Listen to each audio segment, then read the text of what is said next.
What regenerative medicine is regenerating tissue. So you're trying to regrow tissue or heal tissue or really just stimulate collagen formation in your body. And so you can do that with any branch of medicine. I come from a physical rehab background, which is like sports medicine and pain. So I started off in the orthopedic world, using your body's platelets and using your body's stem cells, processing them in my office and injecting them into areas to prevent the need for a joint replacement or a rotator cuff surgery or meniscus surgery. I mean, so I see patients all the time that I'm preventing the need for orthopedic surgeries, which is great. Regenerative medicine actually comes from the dental field.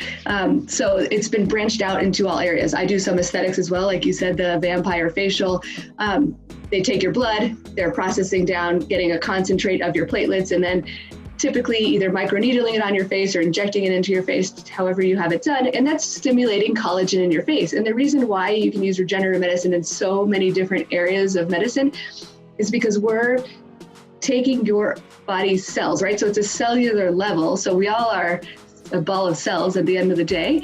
And so we're taking those early cells that haven't decided what they want to become yet, sticking them into areas like your skin or your joint, and they're stimulated to become like them once they're in those areas. And so they really are focusing on a cellular level of healing and building collagen.